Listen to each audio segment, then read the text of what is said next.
YCP party నేతల మీద ఎలా అక్రమ కేసులు పెట్టాలన్న అజెండాతోనే కూటమి ప్రభుత్వం పనిచేస్తుందన్నారు మాజీ మంత్రి అంబటి రాంబాబు. తమ పార్టీ మీద బురద చల్లేందుకు పత్రికా కథనాల ద్వారా ఏదో జరుగుతుందనే భావన ప్రజలు కలిగిస్తున్నారని ఆరోపించారు. ఆ సిటీ ఈ సిటీ అంటూ ఎవరో ఒకరిని తీసుకొచ్చి వేధించి స్టేట్మెంట్లు ఇప్పిస్తున్నారని మండిపడ్డారు. అంబటి కూటమి పాలనలో రాష్ట్రంలోని అన్ని వ్యవస్థలను దుర్వినియోగం చేస్తున్నారన్నారు.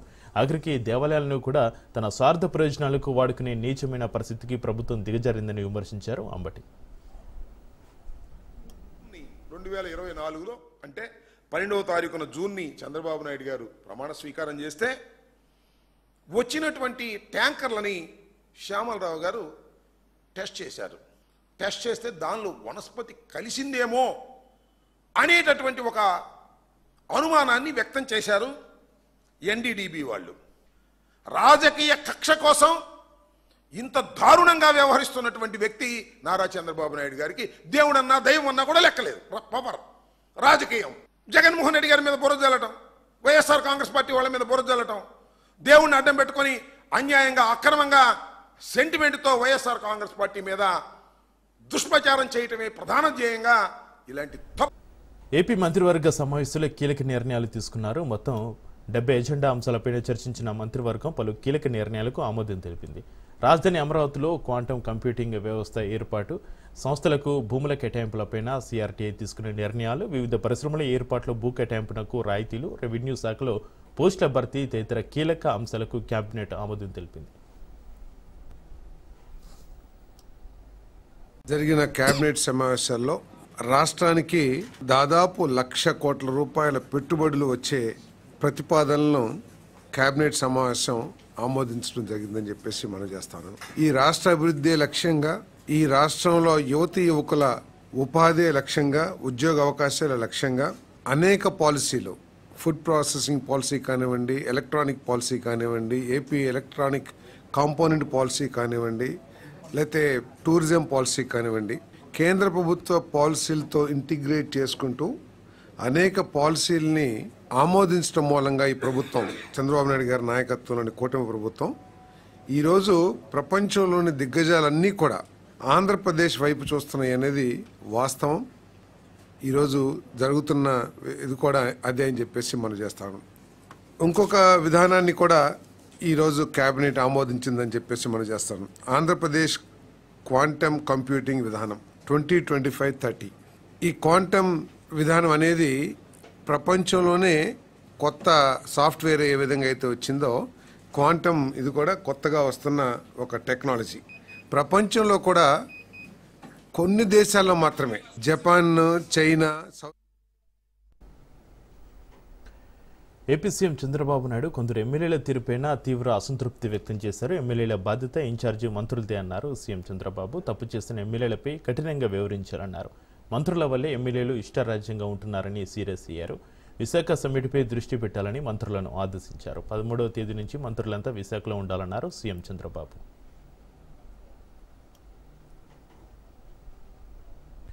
స్థానిక సంస్థలో బీసీల రిజర్వేషన్ల కోసం జాతీయ స్థాయిలో ఉద్యమిస్తామన్నారు ఎంపీ ఆర్ కృష్ణయ్య. హైదరాబాద్లోని బషీర్బాగ్ ప్రెస్ క్లబ్లో బీసీల సంక్షేమ సమావేశంలో పాల్గొన్నారు. సభ వేదికగా చట్టసభలో బీసీలకు 50% రిజర్వేషన్ల సాధన కోసం హలో బీసీ చలో ఢిల్లీకు పిలుపునిచ్చారు ఆర్ కృష్ణయ్య. ఈ నెల 10న ఢిల్లీలోని కాన్స్టిట్యూషన్ క్లబ్లో బీసీల డిమాండ్లపై సెమినార్ నిర్వహిస్తామన్నారు. స్వాతంత్ర్యం వచ్చినప్పటి నుంచి బీసీలు అన్యాయానికి గురవుతున్నారని ఆవేదన వ్యక్తం చేశారు ఆర్ కృష్ణయ్య. బీసీల రిజర్వేషన్ పోరాటం తెలంగాణ ఉద్యమ తరహాలో కొనసాగుతుందని, ఓ బీసీ ప్రధానికి ఉన్న ఈ సమయంలోనే హక్కులను సాధించుకోవాలని పిలుపునిచ్చారు.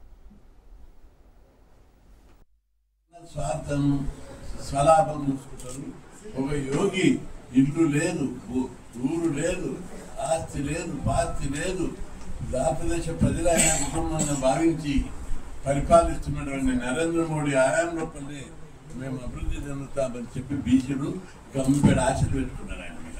కాబట్టి ఈయన అమ్మాయినా అడగంది అన్నం పెట్టారు. నరేంద్ర మోడీ గారిని మనం అడిగితేనే మన వాటా ఇస్తాడు. కాబట్టి చట్ట సభలో రిజర్వేషన్లు పెట్టాలని, జనాభా ప్రకారం విద్య, ఉద్యోగ, స్థానిక సంస్థల్లో రాజకీయ రిజర్వేషన్లలో బీసీల వాటా బీసీలకు ఇవ్వాలని ఉద్దేశంతోనే కులగణన లెక్కలు నరేంద్ర మోడీ ప్రభుత్వం అనౌన్స్ చేసింది. ఇప్పుడు మన వాటా తీసుకునే సమయం ఆసన్నమైంది. అందుకే బీసీలందరూ కలిసికట్టుగా మనం స్థానిక సంస్థల్లో 42% రిజర్వేషన్లకు ఎట్లయితే పోరాడడానికి ముందుకు వస్తున్నామో అదేవిధంగా ఇక్కడ కూడా చట్టసభల రిజర్వేషన్లు, రాజ్యాంగబద్ధమైన రిజర్వేషన్లు, జనాభా ప్రకారం విద్యా ఉద్యోగ. రేపు బీహార్లో 2వ విడత పోలింగ్కు రంగం సిద్ధమైంది. మొత్తం 20 జిల్లాలోని 122 నియోజకవర్గాల్లో పోలింగ్ జరగనుంది. 2వ విడతలో 1302 మంది అభ్యర్థులు పోటీ పడుతున్నారు. వీరిలో 133 మంది మహిళా అభ్యర్థులు, 1165 మంది పురుషులు, ఒక ట్రాన్స్జెండర్ బరిలో ఉన్నారు. ఇక 122 నియోజకవర్గంలో మొత్తం 45,399 పోలింగ్ కేంద్రాలు ఏర్పాటు చేశారు అధికారులు. ఈ ఎన్నికల్లో 3,70,00,000 మంది ఓటర్లు తమ ఓటు హక్కు వినియోగించుకున్నారు. ఎటువంటి అవాంఛనీయ ఘటనలు జరగకుండా భద్రతా ఏర్పాట్లను కట్టుదిట్టం చేశారు.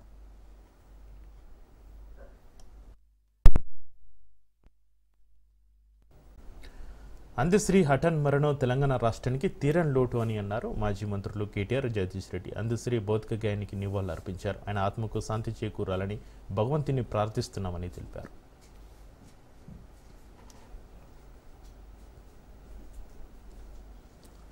అందశ్రీ మృతిపైన మాజీ మంత్రి హరీష్ రావు దిగ్భ్రాంతి వ్యక్తం చేశారు. ఆయన అకాల మరణం బాధాకరమని కుటుంబ సభ్యులకు, అభిమానులకు తన ప్రగాఢ సంతాపం తెలియజేశారు.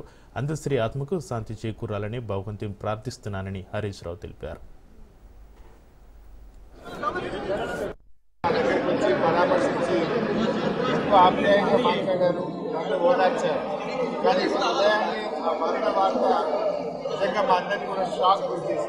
చాలా బాగుంది.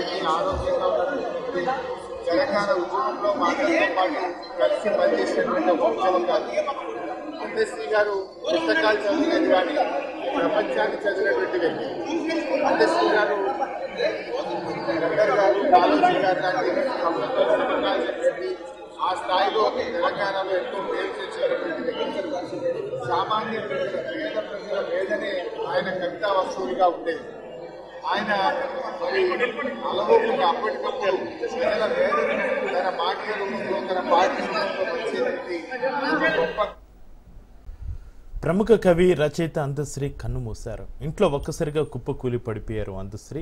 గాంధీ ఆసుపత్రిలో చికిత్స పొందుతూ మృతి చెందారు. అందశ్రీ 1961 జూలై 18న జన్మించారు. తెలంగాణ రాష్ట్ర గీతం జయ జయ హే తెలంగాణను అందశ్రీ రచించారు. అందశ్రీ తెలంగాణ ఉద్యమంలో కీలక పాత్ర పోషించినందుకు గాను 2025 జూన్ 2న తెలంగాణ రాష్ట్ర ఆవిర్భావ దినోత్సవం సందర్భంగా సికింద్రాబాద్ పరేడ్ గ్రౌండ్లో ముఖ్యమంత్రి రేవంత్ రెడ్డి చేతుల మీదుగా కోటి నగదు పురస్కారాన్ని అందుకున్నారు.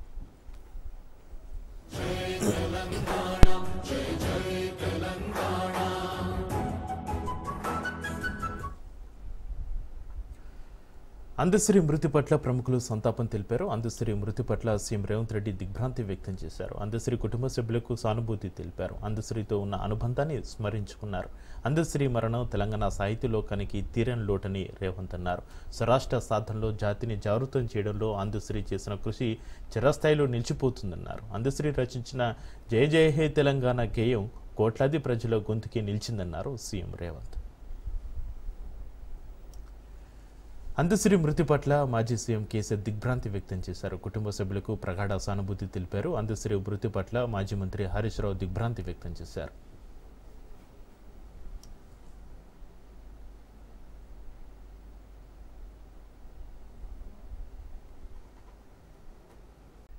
శంషాబాద్ ఎయిర్పోర్టు మాదిరి సికింద్రాబాద్ రైల్వే స్టేషన్ తీర్చిదిద్దాలని తన ఆకాంక్ష అన్నారు కేంద్ర మంత్రి కిషన్ రెడ్డి. సికింద్రాబాద్ రైల్వే స్టేషన్ అభివృద్ధి పనులను పరిశీలించారు. సికింద్రాబాద్ రైల్వే స్టేషన్ను మెట్రో మార్గంతో అనుసంధానం చేస్తున్నట్లుగా చెప్పారు. ప్రయాణికుల అవసరాలకు తగ్గట్లుగా నిర్మిస్తున్నామన్నారు.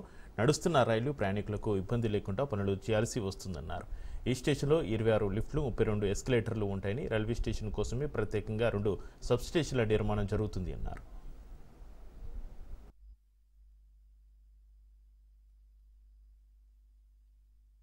రైల్వే స్టేషన్ కూడా బాగా ఉండాలి, ఈ అవసరాలకు అనుగుణంగా ఉండాలి, గ్లోబల్ స్టాండర్డ్, ఇంటర్నేషనల్ స్టాండర్డ్ లో ఉండాలి.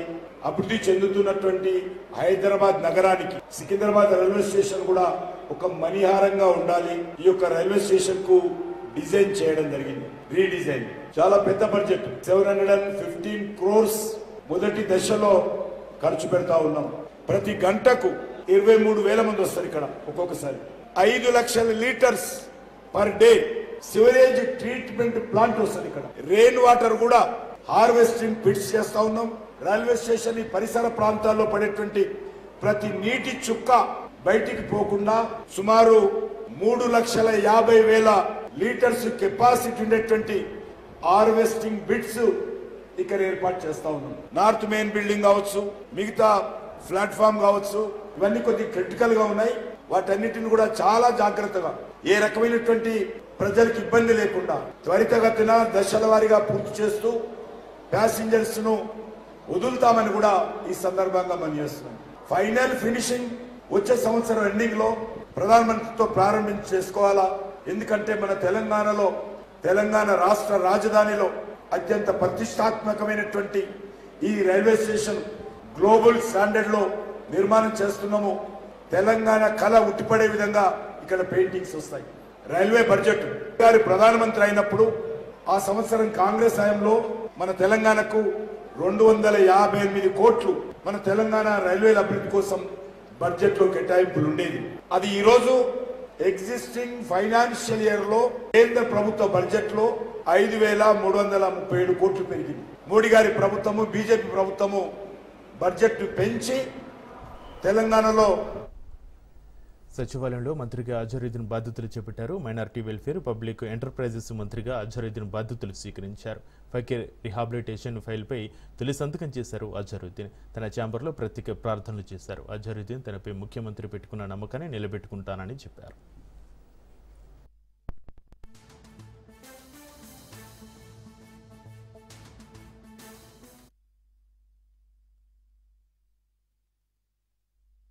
पेंडिंग वर्क्स है या जो भी मरहले हैं उसको हम इंशाल्लाह ज़रूर अच्छी तरह से काम करेंगे। और मुझे बहुत खुशी है कि इस कैबिनेट में आने की, और मैं पहली बात तो हमारे चीफ मिनिस्टर रेवंत रेड्डी साहब का बहुत बहुत शुक्रिया अदा करता हूं कि उन्होंने मुझे इस लायक समझा और अच्छा था, मुझे पोर्टफोलियो दिया। और महेश गौड साहब का भी, और भट्टी साहब जैसा अभी आए थे, भट्टी साहब का भी, और जितने भी जो काउंसिल ऑफ मिनिस्टर्स है उन्होंने मेरा नाम एमएलसी के लिए आगे बढ़ाया, उनका भी बहुत शुक्रिया अदा करता हूं। और इस मौके पे मैं हमारे हाई कमांड को भूल नहीं सकता, क्योंकि हमारे राहुल जी, सोनिया मैडम, प्रियंका जी, केसी वेणुगोपाल जी और हमारे प्रेसिडेंट खड़गे जी ने भी मुझे ब्लेसिंग दिए, और मुझे इतना आज ये मौका मिला है कि आप लोगों के लिए सर्व करने का। क्रिकेट में तो अलग था, क्रिकेट में आप लोग मुझे देखने आते थे, मेरे को आपको मुझे देखना पड़ेगा, वो दो यही अंतर है। इंशाल्लाह मैं जरूर జూబ్లీహిల్స్ ఓటమి భయంతో సీఎం రేవంత్ రెడ్డి అధికార దుర్వినియోగానికి ప్రలోభాలకు పాల్పడుతున్నారని బీఆర్ఎస్ పార్టీ రాష్ట్ర ఎన్నికల అధికారికి ఫిర్యాదు చేసింది. కాంగ్రెస్ ఇష్టారాజ్యంగా డబ్బులు పంచుతుందని, మద్యం సరఫరా చేస్తుందని, చీరల పంపిణీ చేస్తుందని ఎన్నికల సంఘానికి మాజీ మంత్రి హరీష్ రావు బృందం కంప్లైంట్ చేసింది. అధికార పార్టీకి పోలీసులు తొత్తులుగా వ్యవహరిస్తున్నారని రాష్ట్ర ఎన్నికల ప్రధానాధికారిని కలిసిన బీఆర్ఎస్ ఆరోపించింది. జూబ్లీహిల్స్లోని సెన్సిటివ్ పోలింగ్ సెంటర్ల దగ్గర సెంట్రల్ ఫోర్స్ని ఏర్పాటు చేయాలని మాజీ మంత్రి హరీష్ రావు డిమాండ్ చేశారు. యూసుఫ్గూడ పోలింగ్ స్టేషన్ పక్కన కాంగ్రెస్ పార్టీ కార్యాలయం ఉన్నందున ఎన్నికల బూత్ అక్కడి నుంచి మార్చాలని సీఈఓను బీఆర్ఎస్ కోరింది. 6 గ్యారంటీలపై సీఎం రివ్యూ ఓటర్లను మభ్యపెట్టేందుకేనని రేవంత్ డ్రామాలు జూబ్లీహిల్స్ ఎన్నికల్లో సాగవని హరీష్ రావు అన్నారు.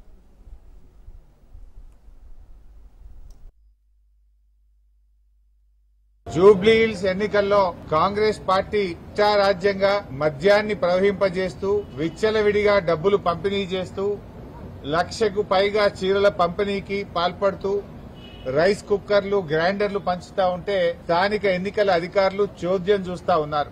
ఈ విషయాన్ని ఈరోజు ఎన్నికల కమిషన్ కు అన్ని వీడియోలతో సహా, ఆధారాలతో సహా, ఫోటోగ్రాఫర్లతో సహా అన్ని కూడా వారికి అందించడం జరిగింది. తక్షణమే ఆయా అధికారులపైన చర్యలు తీసుకోవాలని చెప్పి కోరాం. ముఖ్యంగా కొంతమంది పోలీస్ అధికారులు, కొంతమంది ఎన్నికల నిర్వహణలో ఉన్న అధికారులు పూర్తిగా తొత్తులుగా మారిపోయి కళ్ళు మూసుకొని వాళ్ళు ప్రవర్తిస్తా ఉన్నారు. మేము అక్కడి నుంచి సివిజిల్ యాప్ లో కంప్లైంట్ ఇచ్చాం, కొన్ని వీడియోలతో సహా కంప్లైంట్ ఇచ్చాం, రాతపూర్వకంగా కంప్లైంట్ ఇచ్చాం, వాట్సాప్ లో కూడా పోలీస్ అధికారులకు కంప్లైంట్లు పంపాం. కానీ వీళ్లు అక్కడికి వెళ్లకపోవడం, వెళ్లడానికంటే ముందే సమాచారం ఇచ్చి వీళ్లు లేటుగా, ఆలస్యంగా వెళ్లే విధంగా ప్రవర్తిస్తా ఉన్నారు. ముఖ్యంగా కొన్ని సెన్సిటివ్ బూత్స్ ను గుర్తించి అక్కడ పోలీస్ ఫోర్స్, సెంట్రల్ బలగాలు పెట్టండి, సిఆర్పీఎఫ్ బలగాలు పెట్టండి అని చెప్పి ఆయా పోలింగ్ స్టేషన్ల వారీగా వివరాలు కూడా ఎన్నికల కమిషన్ కి అందించాం. ఓటర్ ఐడి గుర్తించకుండా ఓటర్లను పోలింగ్ స్టేషన్ లోకి పంపకూడదు. మహిళలను గుర్తించడానికి ప్రత్యేకంగా ఒక కౌంటర్ పెట్టండి. వాళ్లకు కంప్లీట్ ఒక రూమ్ లాంటిది ఏర్పాటు చేసి అక్కడ మహిళా ఆశా అంగన్వాడీ వర్కర్లు, మహిళా పోలీస్ అధికారులు ఉండి వారిని గుర్తించిన తర్వాతనే పోలింగ్ స్టేషన్ లోకి అనుమతించాలని వ్రాతపూర్వకంగా మేము కంప్లైంట్ ఇచ్చాం. ఎంత జోక్ అయిపోయిందంటే ఈ రాష్ట్ర ముఖ్యమంత్రి పాపం ఆయన చెమటలు పడుతున్నట్టునే ఆయనకు. ఇవాళ 6 గ్యారెంటీల మీద రివ్యూ పెట్టిండు. నాయన రేవంత్ రెడ్డి, నీకు 2 సంవత్సరాల్లో 6 గ్యారెంటీల మీద రివ్యూ పెట్టడానికి ఎప్పుడు టైం దొరకలేదా నీకు? నువ్వు ఆ రోజు ఎన్నికల ముందు ఏం చెప్పావు? మొదటి అసెంబ్లీలోనే 6 గ్యారెంటీలకు చట్టబద్ధత కల్పిస్తామని ఆ రోజు ప్రజల ముందు చెప్పారు. ఎన్ని అసెంబ్లీ సమావేశాలు జరిగాయి, ఎన్ని కేబినెట్ మీటింగులు జరిగాయి, ఏ ఒక్క రోజు 6 గ్యారెంటీల మీద చర్చించకపోతివి. ఇవాళ 6 గ్యారెంటీలు యాడికి వచ్చినాయా నీకు? అంటే నీకు చెమటలు పట్టినాయి. నీకు ఇవాళ గల్లీ గల్లీ తిరుగుతున్నావు, మోకాళ్ల మీద తిరుగుతున్నావు బిడ్డ. నువ్వు ఇవాళ 6 గ్యారెంటీల మీద రివ్యూ చేస్తున్నావు అంటేనే నువ్వు ఓటమిని అంగీకరించినవు. 6 గ్యారెంటీల మీద 2 ఏళ్లలో ఎందుకు రివ్యూ చేయలేదు? 100 రోజుల్లో 6 గ్యారెంటీలని ప్రజలకు హామీ ఇచ్చి 700 రోజులు గడుస్తుంటే ఎన్నడూ రివ్యూ ఎందుకు చేయలే? ఇవ్వాలనే నువ్వు రివ్యూ చేస్తున్నావంటే ముఖ్యమంత్రి ఇంకా ఓటర్లను మభ్యపెట్టడానికి, ఓటర్లను మోసపుచ్చడానికి ముఖ్యమంత్రి. Welcome to Raj news. Jubilee Hills assembly నియోజకవర్గం ఉప ఎన్నిక పోలింగ్కు సర్వం సిద్ధమైంది. మంగళవారం ఉదయం ప్రారంభం కానున్న పోలింగ్ కోసం ఎన్నికల సంఘం అన్ని ఏర్పాట్లు పూర్తి చేసింది. యూసుఫ్గఢ్లోని డిఆర్సీ సెంటర్లో ఈసీ అధికారులు సిబ్బందికి ఈవీఎంలను పోలింగ్ స్టేషన్లను కేటాయించారు. ఎన్నికల సిబ్బంది సాయంత్రంలోగా పోలింగ్ స్టేషన్లకు చేరుకున్నారు. జిల్లా ఎన్నికల అధికారి ఆర్వి కరణం పోలింగ్ ఏర్పాట్లను పరిశీలించారు.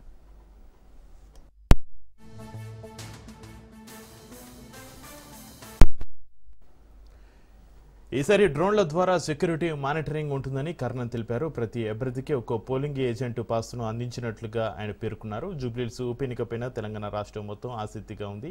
కాంగ్రెస్, బీఆర్ఎస్, బీజేపీలు గెలుపుపై ధీమా వ్యక్తం చేస్తున్నాయి. ఓటర్లు ఎవరికి పట్టం కడతారో ఈ నెల 14న తేలనుంది.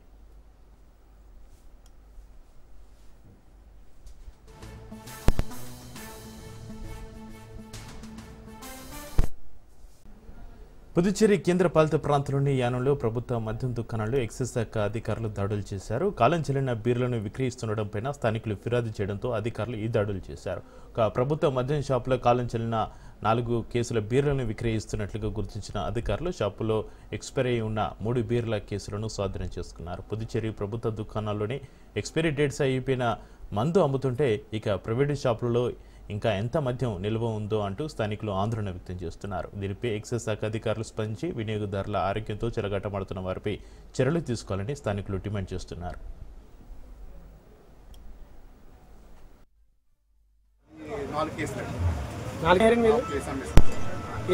కస్టమర్లు అలా దాకూడదు. మళ్ళీ దేని మీద ఎప్పుడు కంప్లైంట్ రాలేదండి. 15-16 సంవత్సరాలు చేస్తాం, ఏ రోజు కంప్లైంట్ రాలేదు మన దగ్గర. తీసుకుంటారు రోజు మాకు 5 కేసులు వేస్తాం. 5, 6, 2, 3 అలా ట్రాన్స్ఫర్ చేస్తారు. ఇక్కడికి వచ్చింది 4 కేసులు. కేసు మరి కస్టమర్లు అలా దాకూడదు. మళ్ళీ దేని మీద ఎప్పుడు కంప్లైంట్ రాలేదండి. 15-16 సంవత్సరాలు చేస్తాం, ఏ రోజు కంప్లైంట్ రాలేదు మన దగ్గర. తీసుకుంటారు రోజు మాకు 5 కేసులు వేస్తాం. 5, 6, 2, 3 అలా ట్రాన్స్ఫర్ చేస్తారు. ఇక్కడికి వచ్చింది 4 కేసులు. కేసు మరి కస్టమర్లు అలా దాకూడదు.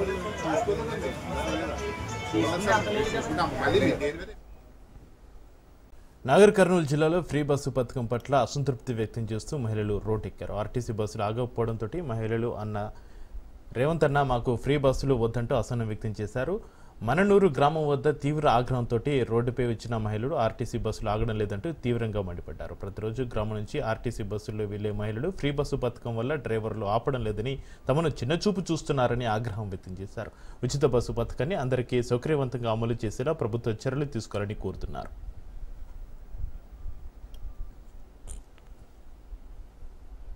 హర్యానా ఫరీదాబాద్లో భారీగా ఆర్టీఎక్స్ పట్టుబడింది. ఒక వైద్యుడి ఇంట్లో 300 కిలోల ఆర్టీఎక్స్ గుర్తించిన పోలీసులు అతన్ని అరెస్టు చేసి AK-47 మందుగుడు సామాగ్రిని స్వాధీనం చేసుకున్నారు. వైద్యుడు కాశ్మీర్కు చెందిన ముజాహిల్ షకీల్గా గుర్తించారు. 3 రోజుల క్రితం అనంతనాగ్లో డాక్టర్ ఆదిల్ అరెస్ట్ అయ్యాడు. ఆయన ఇచ్చిన సమాచారం ఆధారంగా సోదాలు చేపట్టిన పోలీసులు ఫరీదాబాద్లో సోదాలు చేశారు.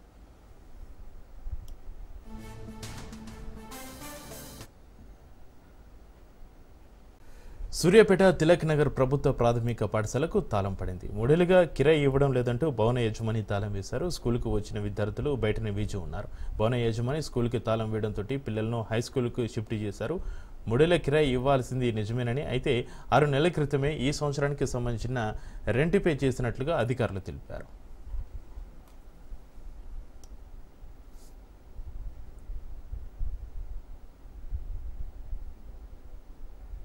ప్రైవేట్ బిల్డింగ్ లో నడుస్తున్నది.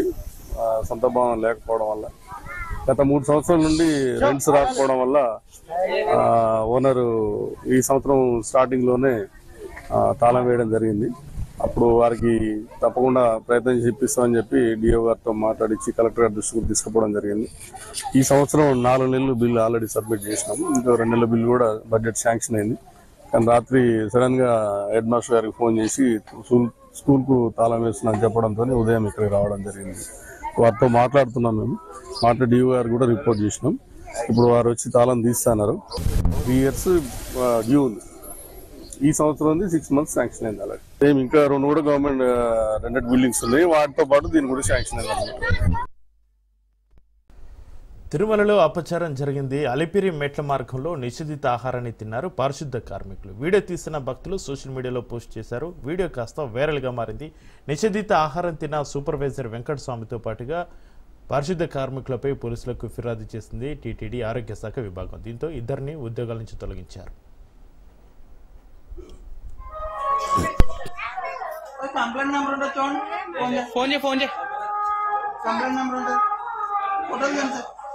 వీడియో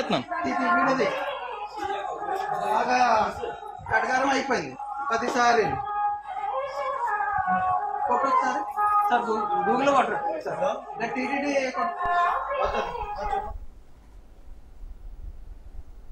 పరకమణి దొంగతనం, నెయ్యి కల్తీ, సెలవుల కొనుగోలులో గోల్మాల్ జరిగిందన్నారు టీటీడీ మాజీ బోర్డు మెంబర్ ఓవి రమణ. కోట్ల మంది హిందూ మనోభావాలు దెబ్బతీసేలా పామాయిల్, రంగులు కలిపి తయారు చేసిన ప్రసాదాలను భక్తులకు ఇచ్చారని గతంలో చెప్పారన్నారు. భక్తుల కానుకలను కూడా దొంగతనం చేశారని ఆరోపించారు మాజీ బోర్డు మెంబర్ రమణ.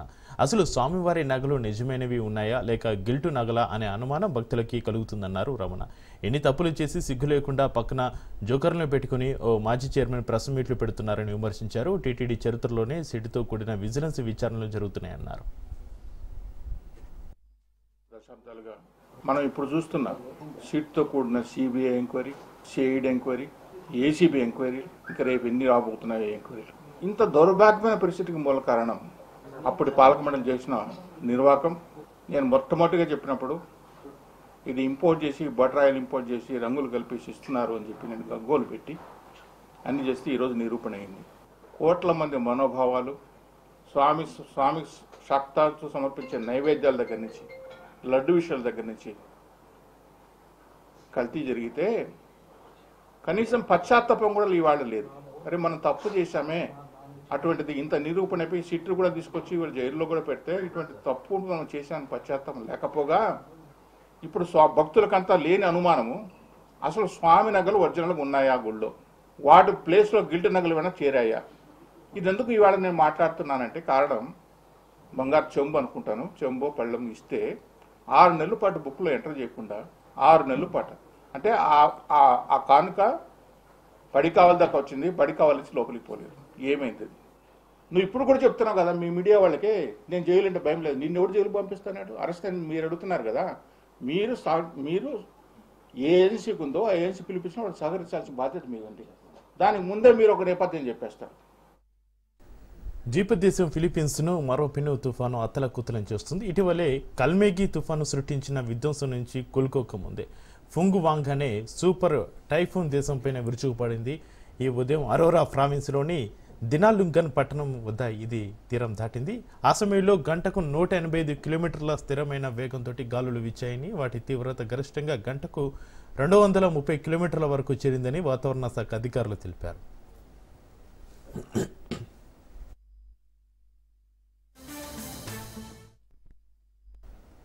ఇటీవలి కాలంలో ఫిలిప్పీన్స్ను తాకిన అత్యంత శక్తివంతమైన తుఫాను ఇదేనని నిపుణులు చెబుతున్నారు. ఫుంగ్వాంగ్ దాదాపు 1800 కిలోమీటర్ల వెడల్పును విస్తరించి ఉండడంతో దేశంలోని 3/2 భూభాగాన్ని ప్రభావితం చేయవచ్చని అంచనా వేస్తున్నారు.